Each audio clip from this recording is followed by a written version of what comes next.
Eu intitulei a palestra de hoje à noite As Névoas do Tempo. Aqui está uma espécie de pano de fundo cheio de neblina. As Névoas do Tempo vai ser uma palestra sobre Daniel capítulo 2. Eu sou Deus e não há nenhum como eu que declara o fim desde o começo e desde os tempos antigos as coisas que ainda não se passaram. Isaías 46, versos 9 e 10. Portanto, Deus diz, eu lhes contarei antes do tempo o que vai acontecer desde o início até o final dos tempos. E em Daniel nós temos uma chave para o livro do Apocalipse.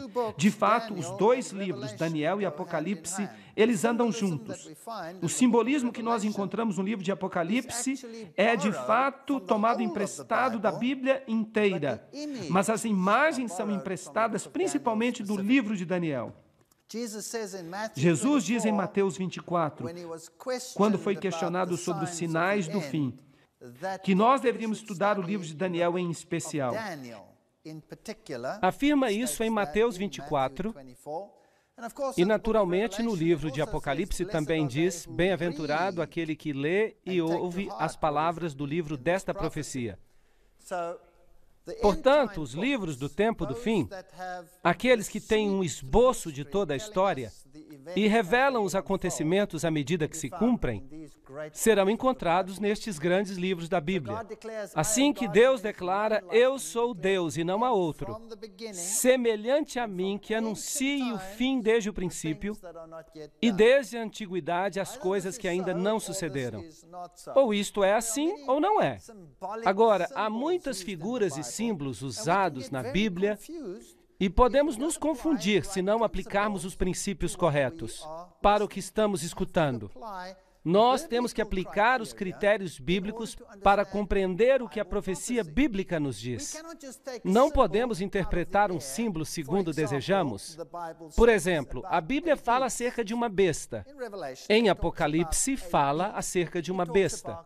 Fala da marca de uma besta e diz que ela será colocada na mão e na testa. E isso representa a marca da besta.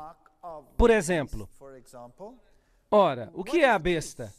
Você pode pensar o que você quiser com esta palavra besta. Podem dizer, como muitos dizem pelo mundo afora, a besta é um computador. Falam que há um computador em Bruxelas. Agora, será que a Bíblia diz que a besta é um computador? Sim ou não? Bem, para interpretar, temos que nos limitar aos critérios bíblicos. A Bíblia usa símbolos de animais, usa, por exemplo, leões e ursos e coisas assim. Agora, existem times que são conhecidos como leões. Por exemplo, um time de futebol das Ilhas Britânicas é conhecido como os Leões. Então, será que eu vou poder dizer que a equipe britânica dos Leões vai desempenhar um papel na profecia bíblica só porque são chamados de leões ou ursos? De fato, isso é um time esportivo. Será isso um critério? Claro que não. Temos que usar critérios bíblicos para poder tratar dos símbolos bíblicos. Por isso eu fiz um pequeno dicionário de termos proféticos, em que são definidos na Bíblia, e temos que usar a Bíblia e as definições que ela tem. Por exemplo, linho branco é justiça. Apocalipse 19, verso 8. Porque o linho branco que vistes é a justiça dos santos. Uma trombeta ou um vento são símbolos de guerra na Bíblia. Agora, será que isso tem um sentido profético? A prostituição. Eu pergunto, quantos sermões foram pregados sobre mulheres libertinas e sobre a prostituição, quando na realidade Deus usa esta palavra num sentido profético para se referir à idolatria, ser infiel a Deus. E há um número de textos listados aqui que mostram que a idolatria é prostituição. Deus, Ele mesmo deu uma lição enigmática a Israel. Houve um profeta que se casou com uma prostituta para dar uma ilustração da infidelidade do povo de Deus para com Deus, para demonstrar a infidelidade do povo de Israel para com Deus. Águas e mares na Bíblia representam nações, quando se está falando em sentido profético. As águas que vistes são povos e multidões e línguas. Apocalipse 17, verso 5. Uma mulher na Bíblia é uma igreja. Efésios 5, 22 a 24. 2 aos Coríntios, Jeremias, Isaías. Todos eles se referem a este simbolismo da mulher, representando a igreja. Cristo é o noivo. A igreja é sua noiva. Sião é um símbolo do povo de Deus. Isaías 51, 16. E uma besta na Bíblia, em sentido profético, é um reino. Daniel capítulo 7, verso 17 diz: E as bestas que vistes são reinos ou reis. E um rei representa um reino. Portanto, não estamos falando de uma equipe de futebol ou de um computador, mas de um reino. É isso, portanto, se alguém tem uma marca da besta, é porque tem a marca de um reino. É isso que significa. Não pode significar outra coisa. Temos que optar pelo significado da Bíblia. Um chifre na Bíblia também representa um rei ou um reino, assim que de um reino podem surgir vários chifres. Isso significa que o reino se desintegrará em muitos reinos que se levantarão desse reino. A rocha na Bíblia é Jesus. Isto é o que cantamos nos nossos hinos tema. Agora, há uma guerra entre o bem e o mal neste planeta, e se alguém não acredita nisto, basta ligar a televisão e dar uma olhada. E perceberá que há uma guerra entre o bem e o mal. Há uma guerra por cada alma deste planeta. Quer o reconheçamos ou não. Aqui, uma pequena história-chave da Bíblia. É Daniel capítulo 2, no qual o rei Nabucodonosor teve um sonho, e nesse sonho ele sonha com certos acontecimentos que vão se desenrolar. Mas ele se esquece do sonho, e em seguida ele fica muito confuso, e um profeta finalmente lhe explica o sonho. E este sonho, nós podemos nos apegar a alguns pontos muito importantes neste sonho, quanto à história e o tempo. Agora, Nabucodonosor é também conhecido como Nabucodonosor. Foi o grande fundador da Grande Babilônia. O fundador original da Grande Babilônia foi, naturalmente, Nimrod, e em seguida a cidade teve um período de grandeza no governo de Hammurabi, e depois Nabucodonosor a reconstruiu e a transformou na glória dos caldeus, a cidade mais gloriosa que jamais existiu na face do planeta. E Nabucodonosor ficou muito orgulhoso das suas realizações. Jerusalém foi destruída por Nabucodonosor em 586 a.C. E durante esse período, foram levados prisioneiros para a Babilônia. E dentre eles, foram naturalmente os fiéis hebreus, tais como Daniel e seus amigos. E aqui vemos um relevo dos cativos, sendo levados para a Babilônia, como escravos. Muitos deles, quando os detiveram, foram feitos eunucos, para poderem servir ao rei. Mas, para serem eunucos, pelo resto de sua vida, sem nunca ter a honra ou o prazer de ter filhos. Assim que eram tempos terríveis nesses dias. Estes jovens, de acordo com a história bíblica, foram inscritos nos institutos de ensino superior. Foram à universidade estudar a língua, estudaram a sabedoria dos caldeus. Babi-Ilu é o lugar de verão do palácio de Nabucodonosor. Aqui está, por exemplo. E a palavra Babel tem uma conotação muito interessante. Bab-El. Bab é uma porta, um portal, e El é Deus. Portanto, a palavra Babel, Bab-El, um portal para Deus. Esse é o significado. Mas a Bíblia diz que há mais alguém que se chama a si mesmo de porta, e esse alguém é Jesus. Eu sou a porta. Então, Jesus está em realidade dizendo, eu sou Bab, porta através da qual é preciso passar para entrar no reino dos céus. Jesus diz, eu sou a porta e ninguém vem ao Pai senão por mim. Então, ele é a porta de entrada para o céu. Babel representa uma outra entrada, um portal, uma porta por onde alguém tenta entrar no céu por outro caminho, uma outra porta. Babilu é então um outro portal. O rei era considerado divino nos tempos antigos. Embora os reis babilônicos e assírios não se atrevessem a tanto, eles eram geralmente sumos sacerdotes. Portanto, em Daniel 2, lemos que no segundo ano de Nabucodonosor, Nabucodonosor teve sonhos. Agora, nós temos um problema aqui, imediato. Estudiosos da alta crítica divergem em versos como este. Pouco conhecimento é uma coisa perigosa. E então a alta crítica se queixa destes textos porque dizem, no segundo ano, no reinado de Nabucodonosor. Mas então, um pouco mais adiante, se diz no terceiro ano do cativeiro de Daniel. E Daniel havia completado os 3 anos de estudo quando isso aconteceu. E Nabucodonosor e esses cativos começaram ao mesmo tempo.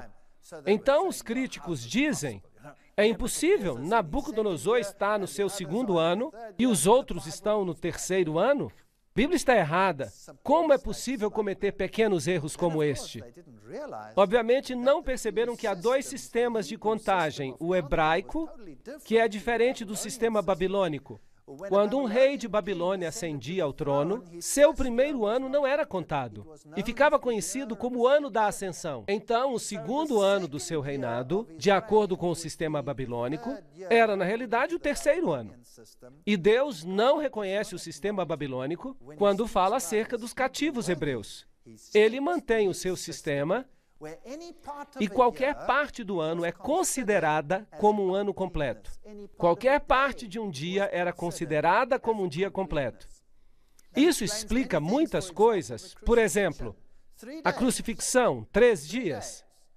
E 3 dias, e qualquer pessoa que queira analisar dirá, espere um segundo, se Jesus morreu na sexta-feira ao pôr do sol e permaneceu na tumba durante o sábado e regressou à vida no primeiro dia da semana, isso não chega a ser 3 dias, com a nossa maneira de calcular os dias.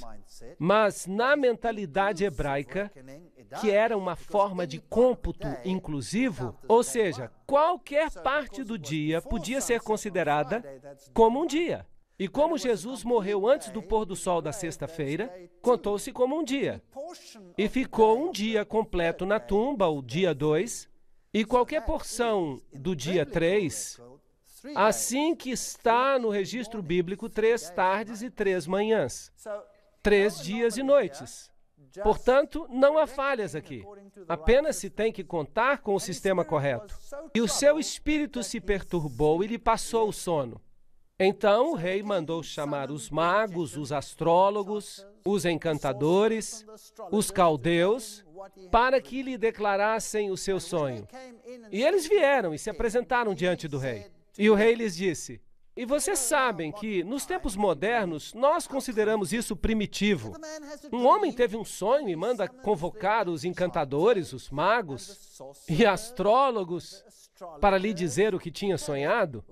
Mas isto é o que faziam os reis antigos. Ele ficava rodeado por seus sábios, pessoas com informação privilegiada e com bom conhecimento. E cada uma dessas categorias tinha uma certa função.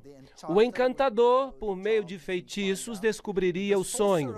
O mago era um ocultista profundo, que usaria a comunicação com o mundo oculto para descobrir, e os astrólogos iam olhar para as estrelas e diriam o que haveria de fazer. Trata-se de um costume antigo que ainda se pratica no século presente. Sim ou não? O presidente dos Estados Unidos faz uso desse sistema. Sim ou não? Ronald Reagan não tomava uma decisão sem consultar cada uma dessas categorias. E Nelson Mandela, na África do Sul, não dá um passo sem que o seu xamã venha e lhe jogue os ossos, e os astrólogos lhe digam o que tem de fazer. E os reis da Europa não são diferentes. Eles são ocultistas neste sentido. Você pode simplesmente estudar o que fazem os reis. O que o rei e a rainha da Inglaterra fazem, por exemplo. E como se comunicam com o mundo dos espíritos para saber o que devem fazer. Acaso não consulta o príncipe Charles, o conde Mountbatten, que já está morto, quando ele tem algo importante a fazer? Nada mudou. Não pensem que esses são costumes antigos. Estes são costumes atuais. E os paralelos nos dizem que as coisas não mudaram muito. Portanto, todas essas pessoas sábias vieram ao rei e disse o rei: tive um sonho que me perturba e quero saber o significado. Daniel 2, 1 a 3. A versão King James, inglesa antiga, diz: estas coisas se passaram diante de mim, não consigo me lembrar, não me lembro.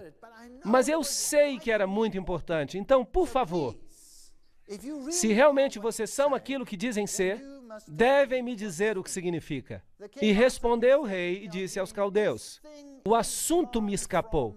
Se não me fizerem saber o sonho e a sua interpretação, serão despedaçados, e as vossas casas se tornarão em monturo. Os reis antigos tinham muito poder. E quando o rei falava, isso era tudo. Lembram-se do livro de Esther? Se o rei não lhe estendesse o cetro, então qualquer pessoa que entrasse, essa pessoa era morta de imediato. Ela seria morta e morta no local. Era retirada e executada se o rei não lhe desse autorização para falar. O verso 10 diz: os caldeus. Mas quem são os caldeus? Os caldeus eram os eruditos, os que eram altamente qualificados, estudados, os astrônomos, os brilhantes. E temos caldeus hoje em dia. Algumas ordens religiosas concentram os seus melhores intelectuais, as pessoas mais cultas do mundo, em determinadas ordens, que de fato administram muitas das nossas universidades. E as universidades mais reconhecidas do mundo, as universidades mais renomadas que temos hoje no mundo, são regidas por uma categoria de pessoas, hoje em dia, que seria exatamente equivalente aos caldeus de antigamente. Nada mudou. Portanto, esses são os eruditos. Responderam os caldeus na presença do rei e disseram: não há homem na terra que possa declarar essa palavra ao rei, porque não existe nenhum rei grande e dominador que requer algo semelhante de um mago, astrólogo ou caldeu. Percebem? As diferentes categorias, nenhuma delas é capaz de fazer isso. Porque o assunto que o rei requer é difícil, e ninguém há que possa declarar diante do rei senão os deuses, cuja morada não é com a carne. Portanto, Deus removeu este sonho da mente de Nabucodonosor para que ele não fosse capaz de recordar. E também para expor toda essa categoria de pessoas. O verso 12 diz: por isso o rei muito se irou e enfureceu e ordenou que matassem a todos os sábios de Babilônia. Todos. E, evidentemente, isso inclui Daniel e aqueles que tinham recebido essa educação superior e os seus amigos, porque eles haviam recebido a educação no Instituto de Babilônia, no Instituto Superior. Portanto, todos eles foram condenados à morte. Um dia, só porque não podiam responder ao sonho. Quando Daniel percebeu que todos seriam executados, ele foi até Ariel, o guarda do rei, e disse: há algum modo em que eu possa falar com o rei? E depois que lhe deram permissão, Daniel voltou para sua casa e explicou a questão a seus amigos Ananias, Misael e Azarias. Misael são nomes muito interessantes os que nós temos aqui. Nós não temos tempo para falar disso em detalhes, mas há até mesmo uma tipologia no nome dos eventos à medida que eles se desdobram. Daniel significa juízo, o juízo do meu povo. Misael, aquele que é o que Deus é. Há analogias muito interessantes aqui. Daniel 2, 17 e 18 diz: e ele os animou a suplicarem misericórdia do Deus do céu com respeito a este mistério, para que ele e seus amigos pudessem escapar da execução juntamente com o resto dos homens sábios de Babilônia. Esse é o enredo básico por trás desta história. Em Daniel, capítulo 2, versículo 21, nós temos a seguinte declaração: E Deus muda os tempos e as estações. Ele remove reis e estabelece reis. Então, essa vai ser uma história de como os reinos se levantam e como os reinos desaparecem deste planeta. Daniel 2, versículo 4, nos diz a respeito de como o rei é então informado de que Daniel de fato tem uma resposta. Não executem os homens sábios de Babilônia. Levem-me ao rei, e eu interpretarei o seu sonho para ele. Vejam que Deus, na visão da noite, deu a Daniel não apenas uma descrição do sonho, mas ele também deu a solução para o sonho. O rei perguntou a Daniel, também chamado Beltesazar, que, é claro, é o seu nome dado a ele em lugar de Daniel, juízo. De modo que todo o livro de Daniel é sobre o juízo. É sobre o juízo final deste planeta. E o juízo dos vários reinos, à medida que estes entram em existência. Beltesazar, Bel, era o deus dos caldeus. Bel, nós vamos falar muita coisa sobre o deus Bel. E ele está muito em moda hoje em dia. Há muitas organizações que se chamam pelo nome de Bel, nos nossos dias de hoje. Também chamado Beltesazar. Você é capaz de me contar o que eu vi no meu sonho e interpretá-lo? Daniel 2, 26. Será que Daniel disse, sim, eu posso? Não, ele não disse. Beltesazar. Belit, deusa. Shar, rei. Uzu, proteger. Então, Belit. Bel é uma divindade masculina, Belit é uma divindade feminina. Mas não importa se é masculina ou feminina, um pode ficar no lugar do outro. Há um pensamento interessante e nós vamos falar sobre ele com mais detalhes no futuro. Daniel respondeu na presença do rei e disse: o segredo que o rei exigiu não pode ser de sábios, de astrólogos, de mágicos, de adivinhadores. É fascinante para mim. Cada uma dessas categorias está sendo usada pelo mundo hoje e pela liderança do mundo de hoje. Mas há um Deus no céu que revela segredos e que dá a conhecer ao rei Nabucodonosor o que acontecerá. Quando? Nos últimos dias. Daniel 2, 27 e 28. Então, Daniel capítulo 2 é um livro para o nosso tempo. É para o nosso tempo. Ele nos conta coisas sobre todas as épocas, mas o clímax da história, o Daniel, o juízo do meu povo, o juízo final vem em nossa época. Não é surpreendente que as pessoas digam, cortem o Velho Testamento fora, nós não precisamos dele hoje. Bem, Jesus disse, quando vocês virem estas coisas, quando vocês virem a abominação que causa desolação, então que o leitor de Daniel compreenda, falando sobre o futuro, Jesus, ele mesmo aponta para Daniel. E isso tem que ver com o nosso tempo. E ele não recebe o crédito, porque as pessoas não dão crédito a Deus. Vejam vocês que há dois sistemas religiosos neste planeta. Um sistema é centrado no homem e o outro é centrado em Deus. E essa é a batalha pela alma de cada pessoa sobre este planeta. E você ficará surpreso que hoje em dia se advoga uma religião centrada no homem. Você ficará surpreso. Eu vou colocar na tela, um depois do outro, para você, à medida que nós avancemos. Daniel 2:29 diz: enquanto tu te deitavas ali, ó rei, tua mente se voltou para as coisas vindouras, e o revelador dos mistérios te mostrou o que vai acontecer. E isso é basicamente o que ele havia sonhado.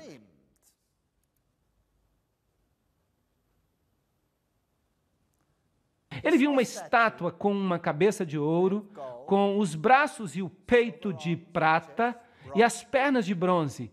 E esta cabeça de ouro era magnificente. 2 braços, os quadris de bronze, as pernas de ferro, 2 pernas. E então os pés de ferro e de barro. E então ele viu uma rocha atirada na direção da terra, que atingiu a estátua e a destruiu. E ela atingiu os pés. Não foi em outro lugar, ela atingiu os pés. O que esse sonho significa? Bem, a Bíblia é muito gentil conosco, porque ela nos diz exatamente o que significa, e nós não temos que sequer ficar imaginando. Tu viste, ó rei, e ali diante de ti havia uma grande estátua, uma enorme estátua, uma estátua maravilhosa em aparência. Era isso que ele estava sonhando. E tu viste esta rocha descer. Daniel 2, versos 32 a 33. A cabeça da estátua era feita de ouro puro, o seu peito e braços de prata, a sua barriga e as coxas de bronze, as suas pernas de ferro, e os seus pés parcialmente de ferro e parcialmente de argila cozida. Então, se tratava de uma visão do futuro, e ela se relacionava aos dias finais. Enquanto tu estavas observando, uma rocha foi cortada. Prestem atenção, mas não por mãos humanas. Então, essa intervenção não é uma intervenção humana. Mas que tipo de intervenção será? É uma intervenção divina.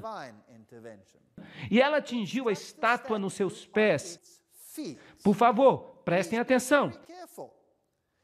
Ela não atinge a estátua nos quadris. Vocês estão me seguindo? Ela não atinge a estátua nos quadris.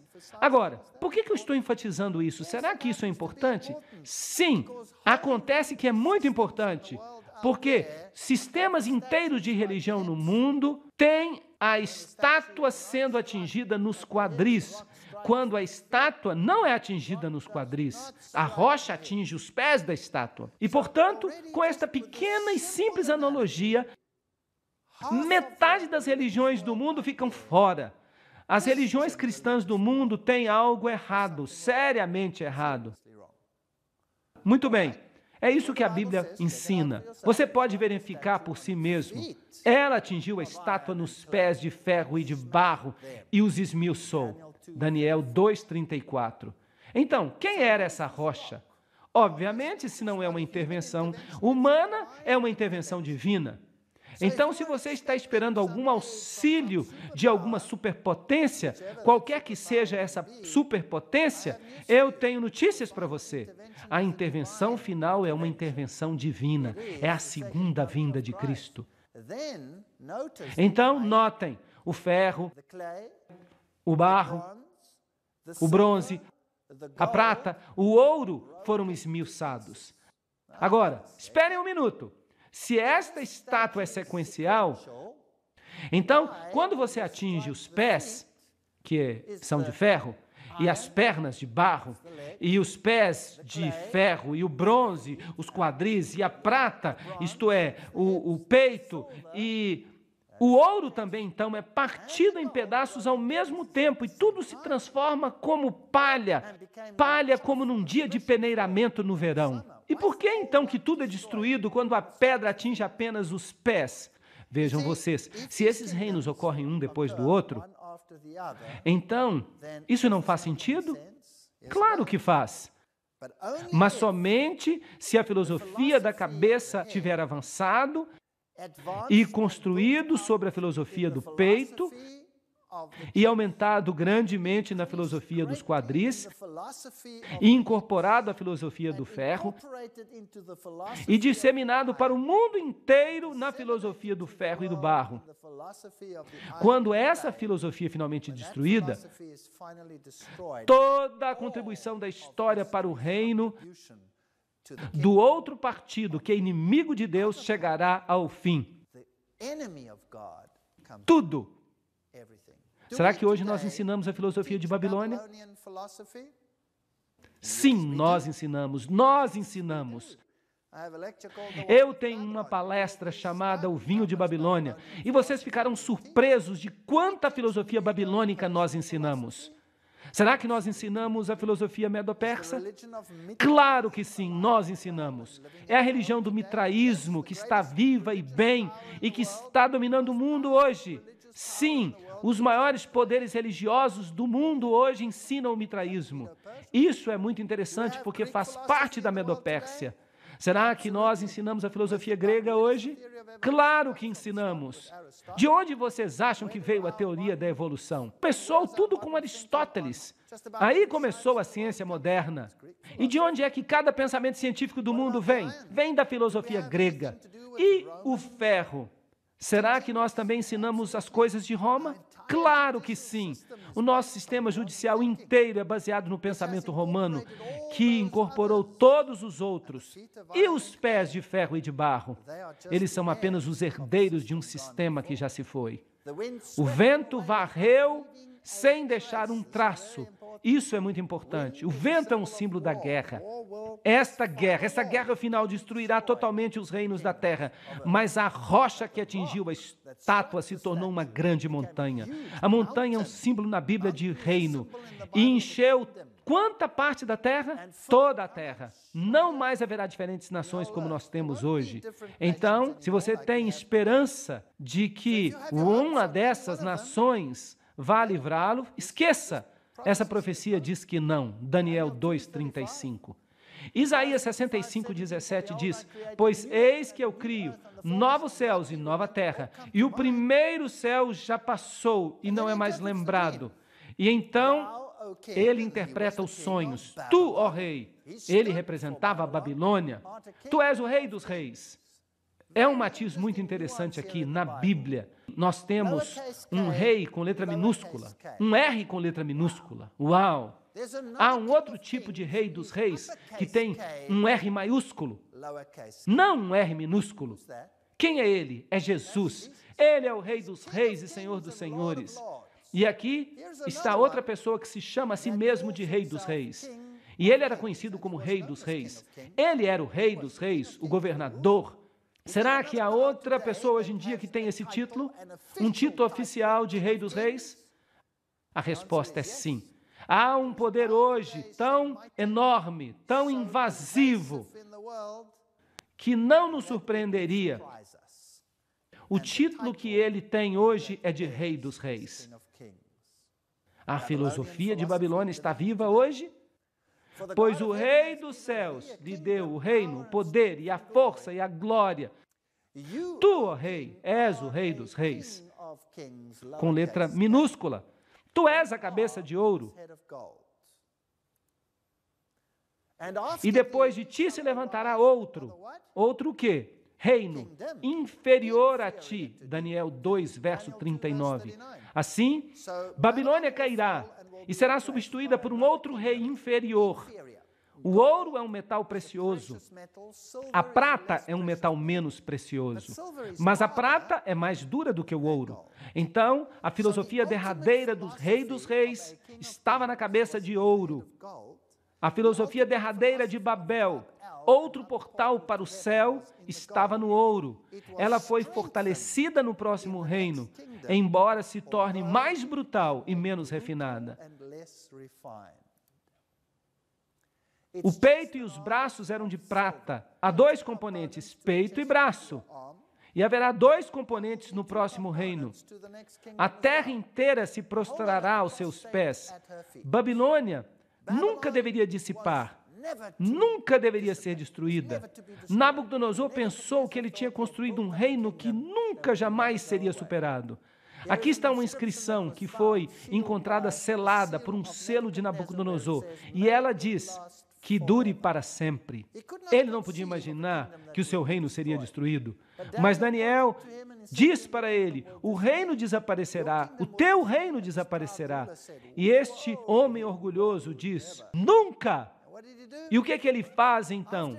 Depois de se humilhar a princípio, mais tarde no seu coração endurecido, ele pensou para si mesmo, nunca! eu desafiarei o Rei dos Reis. O meu reino de ouro nunca será destruído, nunca será substituído pela prata, pelo bronze, pelo ferro, ou pelo ferro e pelo barro. Nunca, ele durará para sempre. Construam-me uma estátua de ouro puro, da cabeça até os pés. O que ele estava dizendo? O que ele estava dizendo quando ele fez isso? Ele estava desafiando o Deus dos céus. Ele estava dizendo: eu te desafio, eu estabelecerei o meu reino, ele jamais será destruído. É possível que haja um poder hoje que esteja dizendo a mesma coisa? Eu te desafio, eu estabelecerei um reino, ele não será destruído. Será possível? É mais do que possível, é uma realidade triste no mundo que nós estamos vivendo hoje. Portanto, este rei deveria ser arrogante no mesmo nível, mas há um poder igualmente arrogante hoje, fazendo a mesma coisa.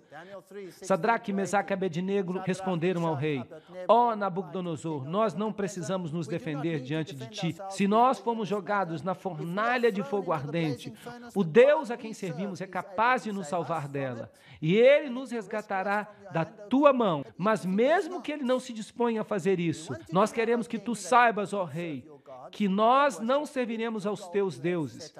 Assim, ele chamou a todos, incluindo os hebreus, que tinham interpretado esta visão para ele. E ele disse: ajoelhem-se quando ouvirem o som da música, da trombeta, e da lira, e da harpa, e todas as espécies de música, ajoelhem-se.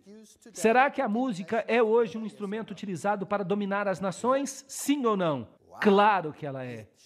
Então esses três disseram: nós não nos ajoelharemos. E mesmo que ele não nos ajude, nós não nos ajoelharemos. Quem mais disse isso? Jó disse isso. Jó tinha esse mesmo tipo de fé. Jó disse: mesmo que tu me mates, eu ainda te servirei. Uau! Isso é profundo.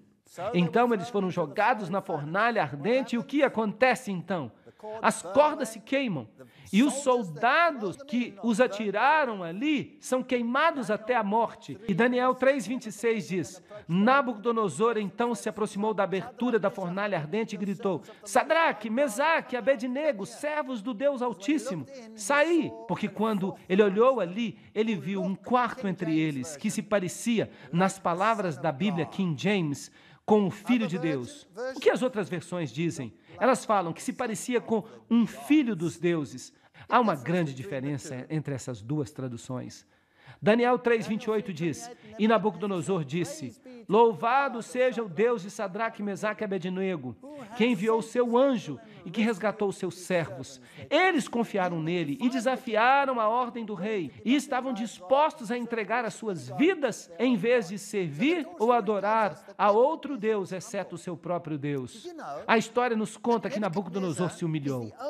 Vocês sabiam que Nabucodonosor é o único rei pagão que teve o privilégio de escrever um capítulo na Bíblia? Ele escreveu um capítulo da Bíblia, a história de sua conversão. Vocês podem lê-la no livro de Daniel. E Nabucodonosor, eu creio, estará no céu um dia, porque ele se converteu, o seu orgulho se humilhou. Era uma cidade magnificente. Aqui está o emblema de Babilônia, o leão, o jardim suspenso. Ele construiu isso para sua esposa Amorreia, que desejava as montanhas, e eles viviam numa região plana. Ela não estava feliz, então ele disse para ela: eu vou construir uma montanha para você. Aqueles reis daquelas épocas tinham o mesmo poder. Aqui está o famoso portão de Estar.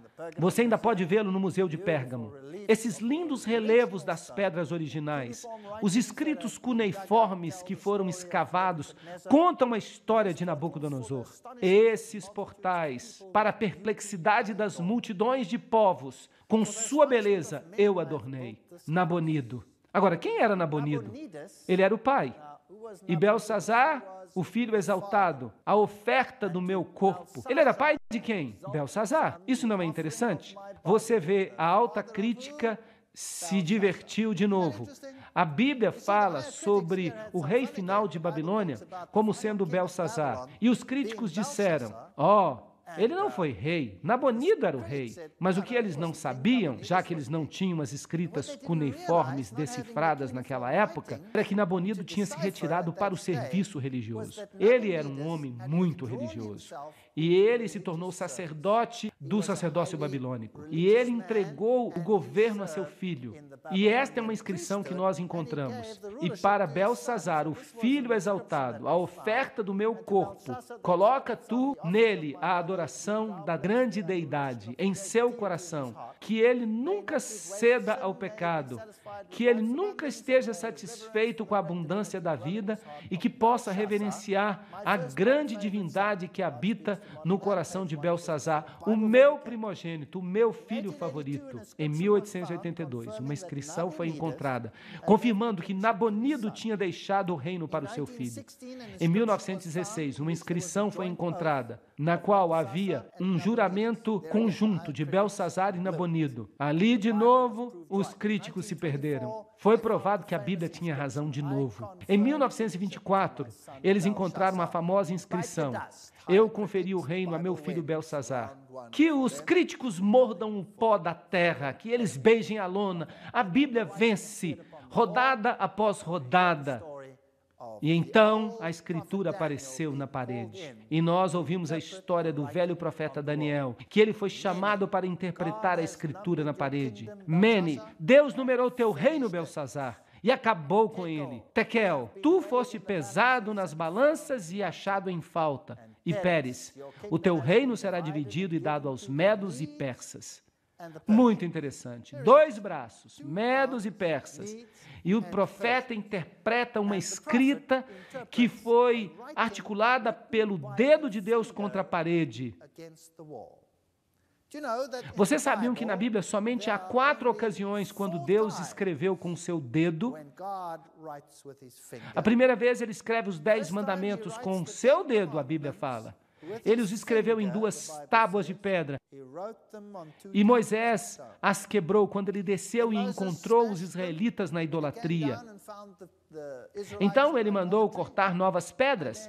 E de novo Deus escreveu nelas com o seu dedo que ele havia escrito nas primeiras. E então aqui em Babilônia, na queda de Babilônia, Deus escreveu com o seu dedo. Porque Deus queria ter certeza que todos compreenderiam o fim que ele daria à Babilônia. Ele escreveu com o próprio dedo. E no final a Bíblia diz, há um outro tipo de Babilônia, no livro do Apocalipse, que também chegará ao fim da mesma forma, com certeza. E qual é a 4ª vez em que Deus escreveu com o próprio dedo? Jesus escreveu com o próprio dedo na areia. É interessante, é o único registro que nós temos de Jesus escrevendo alguma coisa com o dedo.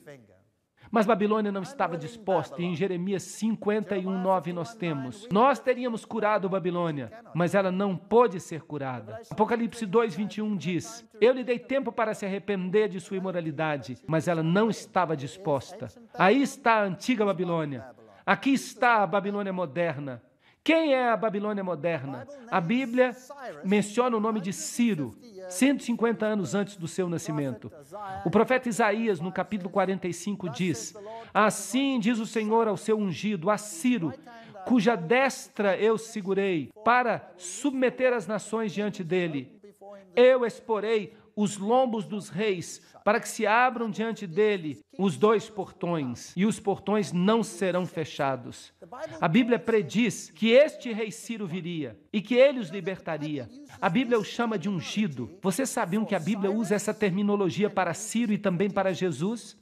Então esse rei pagão, que traria um fim para a Babilônia, é usado como tipologia do grande rei, que virá e trará um fim para a Babilônia dos últimos dias. É uma analogia interessante, muito interessante. Aqui está o cilindro de Ciro, com toda a história, na escrita cuneiforme, de como aconteceu. Eu sou Ciro, rei do mundo. o Grande, rei de Babilônia, rei da Suméria e da Acádia, rei dos 4 cantos da terra, filho de Cambises, quando eu entrei em Babilônia como amigo e ascendi ao trono entre aclamações de júbilo no palácio do governador, os meus soldados inumeráveis peregrinaram por Babilônia em paz e sinceridade. Eu proibi a violência e o terror em toda a Suméria e Acádia. Eu lutei pela paz em Babilônia e em todas as outras cidades. Eu aboli o trabalho forçado para os cidadãos de Babilônia.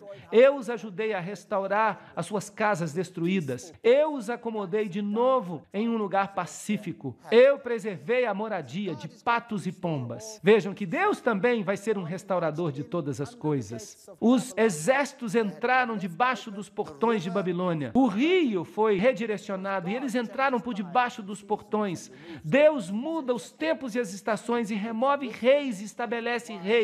E é Ele que dá sabedoria aos sábios e conhecimento àqueles que não têm conhecimento. Isso levou o reino de Babilônia ao fim. E agora, o próximo reino deveria aparecer. E nós trataremos disso na próxima sessão.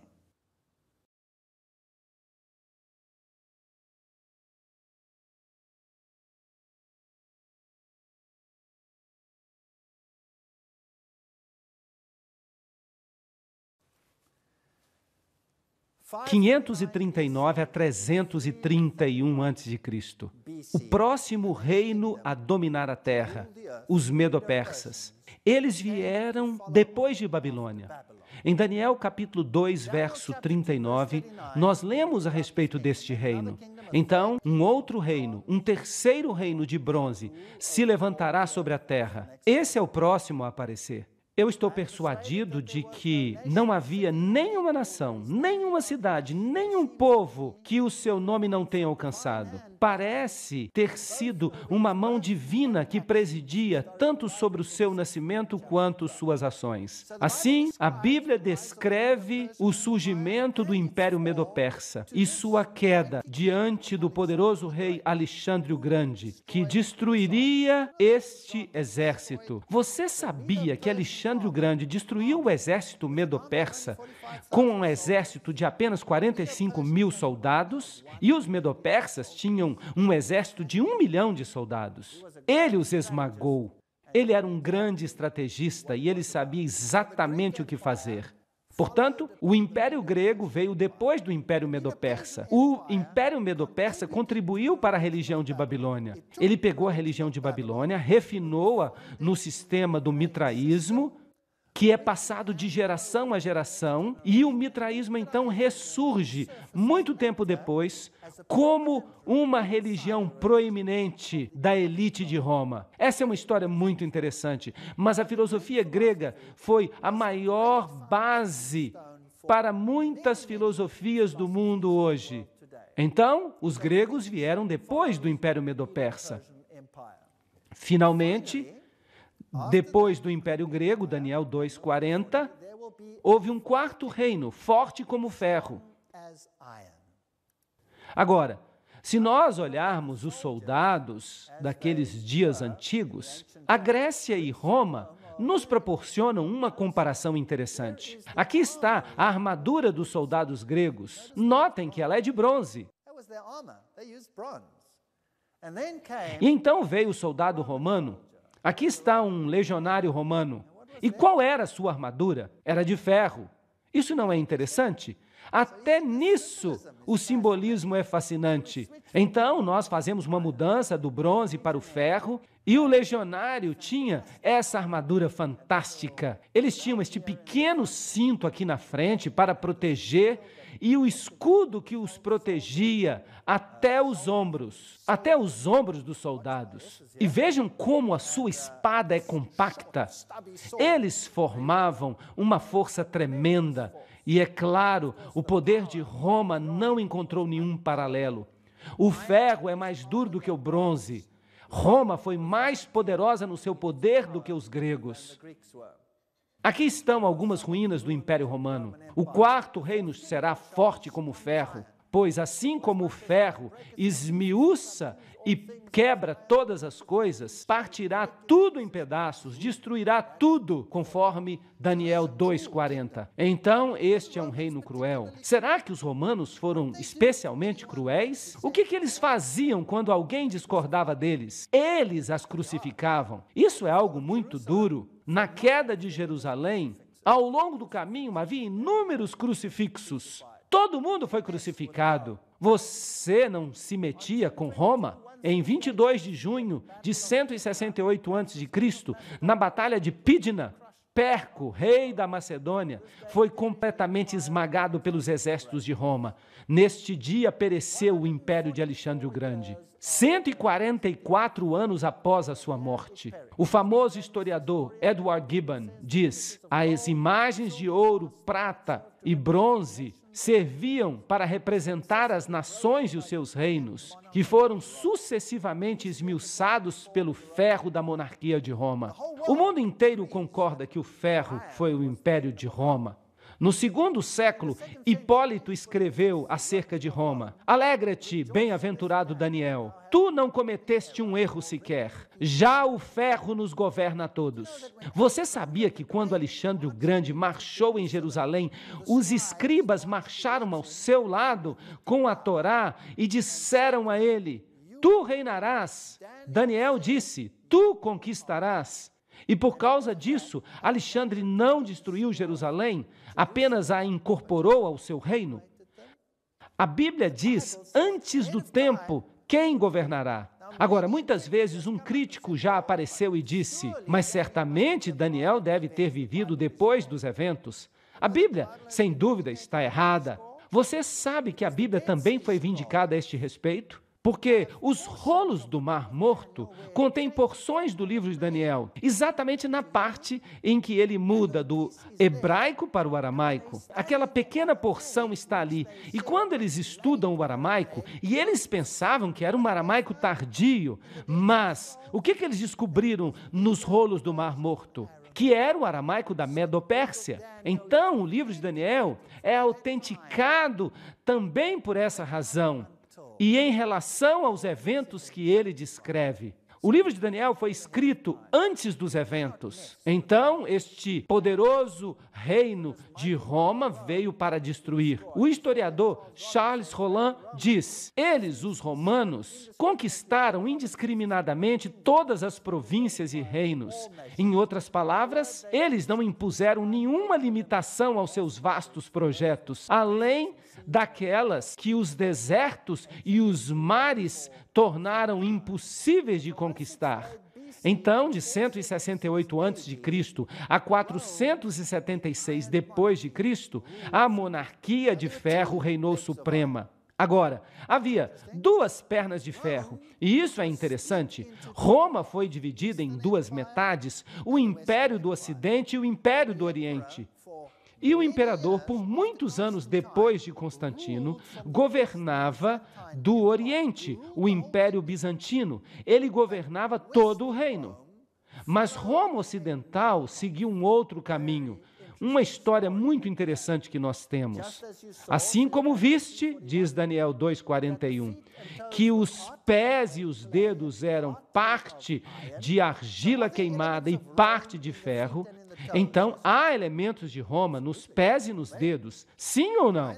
Claro que sim, há esses elementos. Então este será um reino dividido. Será que o mundo está tentando restaurar o Sacro Império Romano? Sim ou não? É isso que significa a unificação da Europa. Você já pensou sobre isto? Trata-se de um reino dividido. Daniel 2:42 diz: assim como os dedos eram parte de ferro e parte de argila, então este reino será parcialmente forte e parcialmente fraco. Será que a história provou que as nações da Europa eram às vezes fortes, mas às vezes eram fracas, e às vezes um reinava e às vezes outro reinava? Será que a Alemanha já não foi poderosa um dia e a França e a Inglaterra também? Sim ou não? Será que os dinamarqueses não governaram por um pouco? Será que o Império Austríaco não entrou no palco como um grande reino? Claro que sim. A história provou que isso é verdade. Como argila nas mãos do oleiro, assim sois vós em minha mão, ó casa de Israel. Alguns desses reinos foram arrogantes, mas eles seriam divididos. E eles seriam divididos em 10. É isso que a Bíblia diz. Havia 10 dedos. Agora, esses 10 dedos são muito interessantes. De onde é que vêm os 10 dedos? Do Império Ocidental ou do Império Oriental? Esta é uma pergunta importante e a Bíblia nos diz bem claramente que os dedos surgiram do Império Ocidental e que o Império Ocidental exerceria uma influência sobre todo o mundo. Será que o Império Ocidental exerceu mesmo essa influência sobre todo o mundo? Sim ou não? Claro que sim. Foram o conhecimento europeu e a sabedoria europeia que foram transportados para o mundo inteiro. Foram os europeus que conquistaram a América do Sul. E das nações da Europa Ocidental surgiram os Estados Unidos e o Canadá. E eles incorporaram todos os elementos dessa sabedoria, dessa filosofia. Foi a ideologia ocidental que surgiu da Europa e que está controlando todos os eventos do mundo. As superpotências de hoje, todas elas, nós podemos ligá-las, todas elas, às raízes da Europa Ocidental. Mas quem eram esses anglo-saxões, francos, alemanes, lombardos, ostrogodos, burgúndios, visigodos, suevos e vândalos? Quem eram eles? Esta é a divisão do Império Romano Ocidental.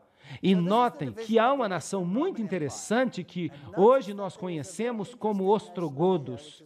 E há uma outra nação aqui que hoje nós conhecemos como visigodos. E havia os burgundos, e os francos, e os anglo-saxões, e os romanos tiveram uma aliança muito forte com eles há algum tempo. Os ostrogodos e os visigodos, eles tinham uma religião um pouco diferente do resto da Europa. E houve muitas guerras mesmo que foram travadas sobre esta questão. Os alemães hoje são os alemães. Os alemães são os descendentes dos alemães. Os suíços são os burgúndios. Os franceses são os francos, os italianos são os lombardos, os ingleses são os saxões, os portugueses são os suevos, os espanhóis os visigodos. Mas 3 desses povos, os érulos, os vândalos e os ostrogodos, estão extintos. Os ostrogodos, os últimos a serem destruídos, uma nação muito poderosa que controlou todos os eventos em Roma. Eles governaram a própria Roma.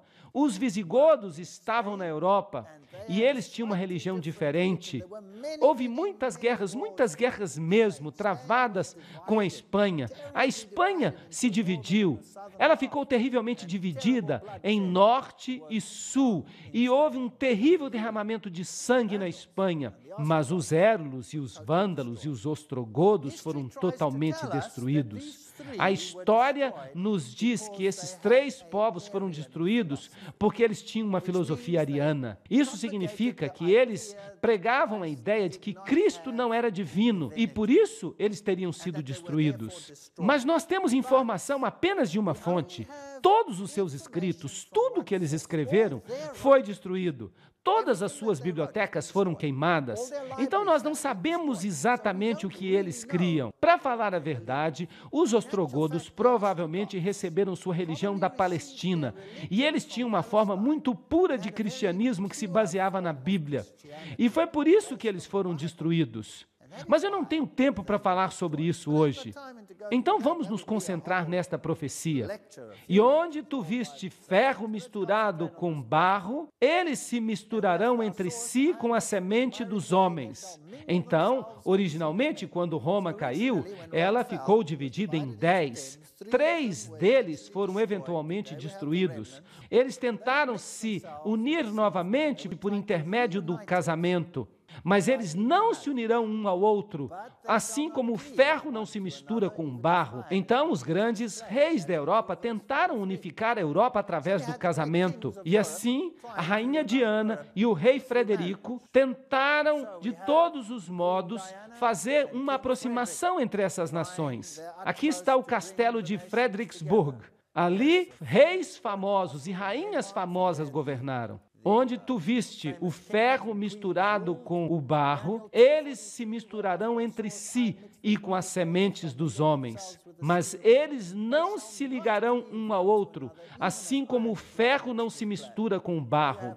Aqui você tem a famosa rainha Vitória, uma rainha cristã. Vocês sabiam que a rainha Vitória, ela não era inglesa? Vocês sabiam que ela era alemã?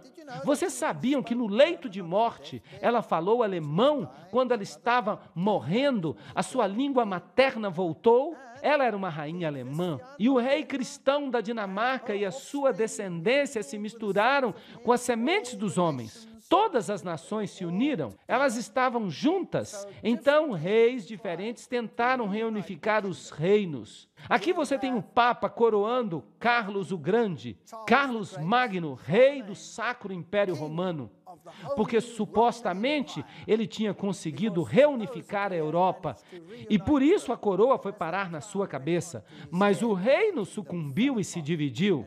Então, por um breve momento, eles se uniram, mas depois eles se separaram. E então o reino de Carlos e o reino de Luís e todos os reinos da terra e os grandes reinos que tentaram reunificar a Europa. E então veio esse francês, Napoleão Bonaparte. O seu irmão era um grão-mestre da maçonaria da Espanha. E isso é interessante, ele era um grão-mestre. E todos eles tinham conexões internas. E ele queria reunificar a Europa. E na Batalha de Waterloo, bem, ele encontrou a sua destruição. É uma história interessante. Nós vamos falar sobre isso em mais detalhes posteriormente. O que nós ouvimos não é necessariamente a verdade. Aqui está Napoleão sendo levado ao exílio. Napoleão disse: eu queria fundar um sistema europeu, um código de leis europeias, uma corte europeia de apelos. Haveria apenas um único povo em toda a Europa. A Europa logo se tornaria uma única nação. Ele tentou unificá-la. 30 anos depois de Waterloo, o Dr. Thomas Arnold disse: a libertação da Europa do domínio de Napoleão não foi efetuada nem pela Rússia, nem pela Alemanha, nem pela Inglaterra, mas pelas mãos de Deus. Qual era o principal adversário deste tremendo poder? Quem resistiu a ele e o destruiu? Ninguém. E ninguém mais, a não ser a manifestação direta da interposição de Deus. Isso é interessante. Napoleão tinha uma artilharia pesada e ele teria vencido qualquer artilharia dos ingleses, por exemplo. Mas naquele dia, de repente, uma chuva fina caiu. E toda a artilharia pesada se tornou encharcada na lama. E eles não conseguiam mover aquela artilharia pesada, atolada na lama. E então a artilharia mais leve dos ingleses, das outras forças, foi o que era necessário para dar-lhes um golpe mortal. Então, quem venceu a batalha? O clima ou a artilharia? É uma coisa muito interessante o que os políticos do passado disseram. A história geralmente fica do lado das artilharias mais pesadas, mas há um Deus no céu que revela segredos e que revelou ao rei Nabucodonosor o que aconteceria nos últimos dias. Este é um versículo interessante em Daniel 2:28. Que fala a respeito dos últimos dias. Bem, se você ler sua Bíblia, você verá como os eventos foram preditos, como um reino depois do outro faria guerra, e que os próprios eventos finais trariam nação contra nação, reino contra reino, e haveria guerras, fomes de todos os tipos, os corações desmaiariam de medo. É isso que a Bíblia fala. E o próximo evento será, diz Mateus 24 e Lucas 21, a vinda de Cristo em glória. A pedra trará o fim para todos os reinos da terra. Bem, este é o Kaiser Guilherme. Ele tentou colocar um fim à divisão. E aqui está uma história muito interessante e verdadeira. Em uma catedral na França, em Metz, há uma estátua do lado de fora da catedral. Ali está a estátua do profeta Daniel, com o dedo apontado para um rolo. Uma profecia muito interessante. Aqui está o profeta, e o Kaiser Guilherme estava preocupado com esta estátua. E um dia a catedral precisava de reparos. O teto havia cedido e tinha que ser substituído. E então eles pediram ao Kaiser Guilherme o dinheiro para reparar a catedral. Kaiser Guilherme disse o seguinte: vocês têm uma estátua na frente da sua catedral, uma estátua de Daniel. Então, obviamente, ele sabia o que Daniel havia dito. E, obviamente, ele estava incomodado pela profecia. Então ele disse: eu lhe darei o dinheiro para consertar a catedral se vocês arrancarem a cabeça da estátua. Vocês se lembram que, naquela época, as estátuas eram feitas em partes, e ele pediu que colocassem a sua cabeça no lugar da cabeça da estátua. Vocês acham que eles fizeram isto? Eles fizeram, claro que eles fizeram. Eles colocaram a cabeça original de Daniel no arquivo e eles substituíram o teto. Enquanto a cabeça do Kaiser Guilherme estava nessa estátua, o que ele estava tentando dizer? Ele queria ser como Nabucodonosor. Ele estava dizendo: eu não me importo com o que o seu profeta disse, eu unificarei a Europa. Essa é uma fascinante história. Bem, aqui está ele morto. Bem, este não é ele, este é o cachorro dele. Senta. O seu cachorro acompanhou o Kaiser durante a Primeira Guerra Mundial, de 1914 a 1918. E então, eventualmente, uma outra surgiria. Daniel 2:21 diz: e ele cuida dos tempos e das estações, e remove reis e estabelece reis. E se você, Kaiser Guilherme, pensa que você pode colocar a sua cabeça na estátua de Daniel, dizendo: eu farei isso do meu modo, e tu, Deus, não terás qualquer influência sobre isto, você vai morrer e isso não vai acontecer. E houve um outro homem, e sua história é também fascinante. Aqui está esse outro homem. Vocês acham que ele compreendia as profecias de Daniel? Vocês acham que ele se interessava por isso? Adolf Hitler se interessava pelo mundo oculto como ninguém antes dele. Havia dois governantes que se interessavam muito pelo ocultismo. Um era Napoleão. Napoleão enviava exércitos inteiros ao Egito para tentarem descobrir de onde vinha o poder de Faraó. Quando este arremessou o seu cajado e ele se transformou em cobras. Vocês sabiam disso? E o que os franceses descobriram no Egito?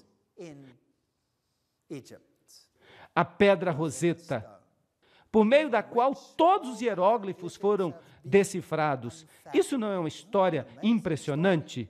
E eles estudaram os segredos do poder dos egípcios no mundo do ocultismo. Este conhecimento é incorporado nos livros herméticos.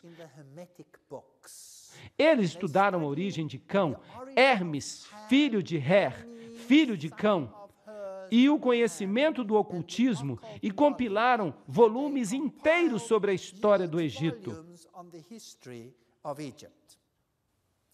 Este homem aqui era um ocultista de primeira ordem. Ele era um iniciado no sistema do ocultismo. Vocês sabiam que toda a SS foi construída em princípios do ocultismo? Vocês sabiam disso? É interessante que ele também enviou um exército inteiro. Sabem para onde? Para o Egito. E vocês sabiam que os arqueólogos alemães fizeram escavações inteiras sob a proteção de Rommel? Foi assim que eles juntaram o conhecimento dos iniciados, o conhecimento dos princípios ocultos. E esses princípios determinam quem vai ser rei e quem vai governar nos nossos dias. Eu vou falar sobre isso numa série inteira de palestras. Adolf Hitler sabia as profecias de Daniel. Como é que ele sabia? Ele deu uma instrução muito interessante. Ele entrou em contato com a catedral em Metz e disse: vocês se lembram da cabeça do Kaiser Guilherme naquela estátua? Retirem a cabeça. Coloquem a cabeça de Daniel de volta. O que ele estava dizendo? A cabeça de Daniel voltou para a estátua. Ele estava dizendo: com ou sem cabeça, eu unirei a Europa. Uau! Que coisa fascinante! Há história mais fascinante do que nós acreditamos. Se você estudar o mundo do ocultismo e se você souber que ele tem influenciado os nossos grandes líderes políticos no passado, você ficará surpreso. E Adolf Hitler entrou em cena. E aqui está o símbolo que é usado, a suástica, que é o símbolo da adoração do sol. É o símbolo de Lúcifer. É usado pela sociedade teosófica que diz: Lúcifer é o verbo, a serpente, o Salvador. Exatamente o mesmo símbolo é usado pela teosofia. Será que a teosofia está morta? Claro que não. A teosofia está bem viva e forma o tema central das grandes potências que governam o mundo de hoje. E eu vou mostrar para vocês algumas dessas coisas nas próximas palestras. Isso é coisa interessante. A águia, usada como símbolo da divindade. Vejam vocês que a Bíblia usa a águia como símbolo de Deus. Como uma águia se levanta, eu te acolherei debaixo das minhas asas. Este é o símbolo de Deus. Lúcifer quer ser semelhante ao Altíssimo. Ele toma a simbologia da águia e a torna o símbolo do Egito, de Horus. Fascinante. E ali está ela, a águia com a suástica. E a suástica pode ser canhota ou pode ser destra. Se ela é uma suástica canhota ou destra, isso não faz a menor diferença. Ela representa a divindade em sua forma maligna e em sua forma iluminada, ou em sua forma masculina ou em sua forma feminina. Não importa qual a suástica você use. As sociedades secretas hoje usam uma imagem espelhada e dizem, mas não é outra coisa. O budismo usa esse símbolo. No budismo, o pé de Buda tem suásticas debaixo de cada dedo. É uma imagem espelhada, mas não faz diferença. Simplesmente se adora o outro sexo da divindade. Então, o que está acontecendo no mundo? Há uma agenda por trás dessas cenas? Winston, será que ele era membro de alguma sociedade secreta? Sim ou não? Sim, ele era. Isso não é fascinante? Será que Stalin era membro de uma sociedade secreta? Sim ou não? Sim, ele era. Bem, talvez agora os jovens aqui não achem mais a história uma coisa tediosa, não é verdade? Hoje eu sei que ela é fascinante quando eu consigo montar o quebra-cabeças. Com respeito à Primeira Guerra Mundial, Winston Churchill disse: depois do final da Primeira Guerra Mundial, em 1914, houve uma profunda convicção e uma esperança quase universal de que a paz reinaria no mundo. Depois da Primeira Guerra Mundial. Isso é interessante. Bem, será que algum desses líderes... Será que o Kaiser Guilherme, ou Napoleão, ou Luís, ou Carlos, ou Hitler, será que algum deles foi bem-sucedido? Não. A Europa se tornou mais dividida após a guerra do que antes. Mas essa divisão era enganosa, como vocês verão. E então os muros caíram e os impérios começaram a ruir. E os grandes povos do mundo, de Lenin e de Stalin, que haviam assassinado milhões de pessoas por razões clandestinas, de repente, esses impérios ruíram. Die Mauer muss fallen. O muro deve cair. Todos os grandes líderes, de Lech Walesa a esta senhora aqui, Margaret Thatcher, a Khrushchev, Gorbachev e as rainhas, será que eles pertenciam a sociedades secretas? Pertenciam? Quem é a cabeça dos Bilderbergers? Quem é a rainha dos Bilderbergers? Aqui está ela. Isso é muito interessante. Será que existe alguma coisa como a Fundação Gorbachev, que tem a sua sede em Nova York? Sim, existe. Coisas muito interessantes. E então, o fundador da KGB cai. Um símbolo cai. Será que cai mesmo? Quem governa a Rússia hoje? Quem é o cabeça da Rússia hoje? Putin. O que ele era? Ele era o cabeça da KGB. Vejam que coisa interessante. Então, você remove um símbolo e as pessoas pensam que a opressão acabou. Quando a opressão não acabou nada, ela simplesmente mudou de roupa. É como um camaleão, muda de cor, mas na essência ela permanece a mesma. E o Deus dos céus, será que ele está observando? Sim, o Deus dos céus está observando. Ele nos disse antes do tempo que aconteceria. A União Soviética não mais existe. As 3 repúblicas se uniram. Bush precisa redescobrir o tempo, blá, blá, blá, blá. Lendo o futuro da Europa, será que nós todos podemos nos dar bem? Nas mãos do povo. A união é mais do que simplesmente monetária. Mar de problemas. A moeda atrapalha a união da Europa. Leland Stowe disse: Deus deu à humanidade uma sentença suspensa, mas seus dias de graça serão temivelmente curtos. O Rei dos céus estabelecerá um reino que nunca será destruído. Ele esmiuçará e consumirá todos os reinos e durará para sempre. Agora, eu quero que vocês pensem seriamente hoje à noite. Todos vocês que estão presentes aqui. Será que o mundo está pregando que nós estamos indo em direção a um reino de paz? Sim ou não? Sim, mas será um reino mundano. Onde querem estabelecer um reino final de paz? Alguns querem em Jerusalém, estão brigando por causa dela. Mas o que Deus diz? Ele trará um fim a quê? A quantos reinos desta terra? A todos eles. É isso que Deus diz, a todos eles. E ele estabelecerá o seu reino. Vocês acham que Deus precisa de exércitos terrenos para fazer isso por ele? Todos os que caírem naquela pedra serão arrebentados, e aquele sobre quem ela cair será esmagado. É isso que a Bíblia diz. E ele enxugará dos olhos toda lágrima, e não haverá mais morte, nem pranto, nem choro, nem dor, pois as primeiras coisas passaram. Apocalipse 21:4. Nós não devemos nos enganar, não devemos crer que as potências da terra vão conseguir alcançar o seu objetivo, o objetivo pelo qual estão lutando. Elas não vencerão. Parecerá que elas alcançaram. E como é que nós sabemos disso? Porque a Bíblia diz, quando eles disserem paz, paz, quando todas as nações da terra disserem isso, quando parecer que elas alcançaram o seu objetivo, o que a Bíblia diz que vai acontecer então? Destruição repentina. E de quem virá essa destruição? Ela virá de Deus.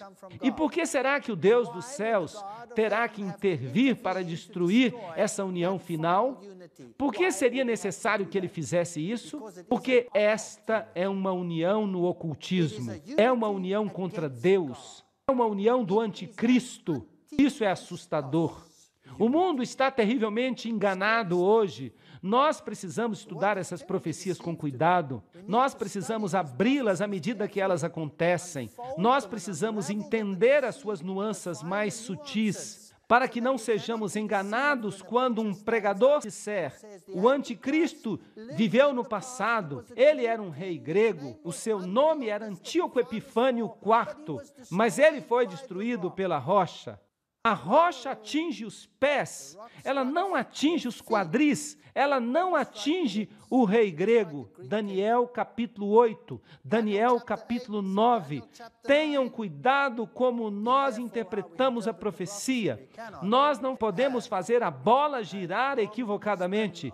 Cristo vai voltar, a rocha de todos os séculos. O verso 35 diz: e a pedra que esmiuçou a imagem se tornou uma grande montanha montanha. Uma montanha na Bíblia representa reino, e ela encheu toda a terra. O próprio Deus vai estabelecer um reino. O sonho é certo e a interpretação é certa. Daniel 2:45. Agora, nós estudamos alguns detalhes hoje à noite. Nós fizemos um passeio preciso pela história. E vocês não concordam que Daniel acertou tudo? Sim ou não? Claro que Daniel acertou tudo. Agora, eu tenho más notícias para vocês. Notícias terríveis para vocês. Agora, Daniel vai pegar esta figura. Hoje à noite, a figura foi uma dessas figuras que você dá para as crianças colorirem. Foi só um esboço. E então você dá um lápis de cor e você diz, você pode colorir essa figura. Agora, na nossa próxima palestra, nós estudaremos Daniel capítulo 7. E nós vamos colorir a figura. E então vai ficar ainda mais assustador, porque nós veremos a realidade desse poder. E alguns de nós ficaremos ofendidos. Alguns de nós ficaremos chocados. Alguns de nós diremos, eu não quero mais ouvir isto. Eu insisto com vocês, continuem a vir, porque há uma solução fascinante para este problema.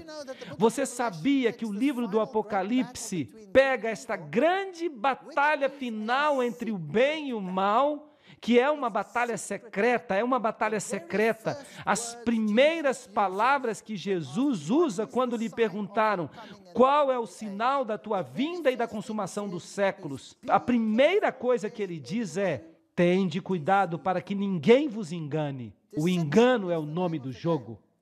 Será que há lobos em pele de ovelha enganando o povo de Deus? Será que o mundo está sendo conduzido por um caminho obscuro, pensando fielmente que estão fazendo a coisa certa, quando estão sendo enganados diretamente para entrarem nas covas do inferno? Será isso possível?